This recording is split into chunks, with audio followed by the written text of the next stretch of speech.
Your customers, a case study. Hi, I'm Brian Pombo. Welcome back to Brian J. Pombo Live. I'm here holding today the dollar store whiteboard to prove a point. I'm going to talk about a case study of a very specific client that I worked with that helped open my eyes to the idea that really anybody can be your customer, and you probably have multiple lines of customers that you just don't know about. And we're going to go through that in a second. First, I just want to remind you about the Amazon Proof Strategy session. If you've been watching these videos and you think it'd be helpful to you to be able to sit down and really outline what it would take to overcome your competition, then you're going to want to check out the Amazon Proof Strategy session over at brianjpombo.com/Amazon. That link is in the description. Make sure you click on it and go fill out the application. See if you qualify to be able to have an Amazon Proof Strategy session. Okay, so let's talk about what these three intersecting circles are, otherwise known as a Venn diagram. I love drawing these things out. Just about any idea can be conveyed, broken down into three ideas that intersect together as circles. I don't know why, I just like it. It's how my mind works, oversimplification or something. What I was trying to do with this initial client, and what I found, I was helping him with his website, and we were trying to find some of the hidden places where he could be making money from. And what I found was there was more than just what you would consider typical customers. See, on this site, he sold entertainment, like books and DVDs and things of that sort. This was a few years back when DVDs were a lot more in style. And he was selling a lot of these products. And so people would come there on a pretty regular basis. So he had just his regular, retail customers.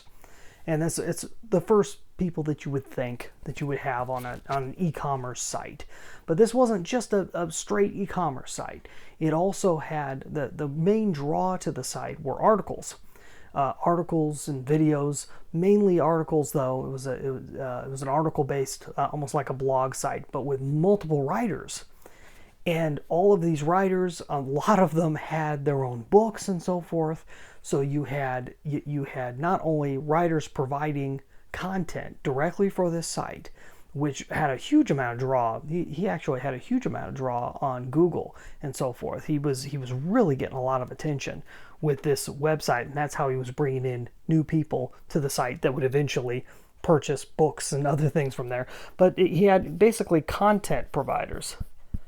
So content providers, I could spell it out, but it's not going to matter. You know what I'm talking about. You got the main customers, you have the content providers. And a lot of these people, most of them were doing it completely for free and doing it to promote their own thing.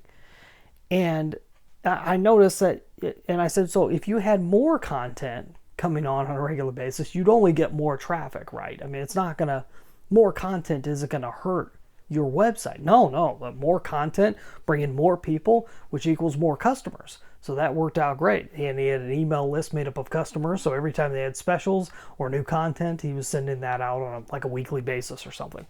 And then he had another element, which was he had advertisers on his site. He was selling advertisement on top of everything else. So I said, so is there anything stopping you from having more advertising? Well, just more pages and more places to put advertising. Great. And there's no reason why you can't have more advertisers. No. If I had more advertisers, I'd be making more money. That would allow me to make everything bigger and better. All these things all work together. That one just, none of them cancel each other out or get in the way of the other ones. They only help. More customers will bring more advertisers. More customers also bring more readers of the content. More content providers provide actually more products for the customers to buy. It worked beautifully. But the only ones he was really paying attention to were these customers that he thought he had to grow that one out. But really, I said, if you have a system for each of these, bringing in more new content providers, and always keeping them on their toes and maybe providing rewards or income, God forbid, for some of these content writers that are providing the most the most popular content, and advertisers having a process to where you're always bringing in or at least vetting new advertisers for your site so that you can always be raising your rates and always be making it bigger and better. And not to mention bringing in, having specific processes for your customers, not just having, customers come and go on their own, but encouraging them to come back and having possibly memberships and other things of the sort. So this is a great way for you to sit down. If you're a business owner, you're an executive of a business, you're running things, sit down and outline it. And I bet you could find at least 3 areas that you would like to grow. And by growing it, it will grow all your other income sources. In the long run, you might even be able to make income off of those alone. We had a situation there where he had the possibility to be able to grow the content providers to the point that people would be willing to pay to put content on his site because it's guaranteed to get seen. He just had that kind of pull with Google and had enough other influencers reading his site that they would link to it. So when you have that type of value, then one thing just feeds off of another, and there's no reason why you shouldn't be making money or at least encouraging the growth in each of those areas. So look at your own, whether you're an online based site or whether you have a completely offline business. Look at your own business. I guarantee you there's probably at least 3 different areas that you can grow beyond the most obvious one. Hopefully that makes sense to you. Hey, check out that Amazon Proof Strategy section. I'm not going to let you forget about it. Go click on it right now because we're at the end of the video. We'll be back here tomorrow. In the meantime, get out there and let the magic happen.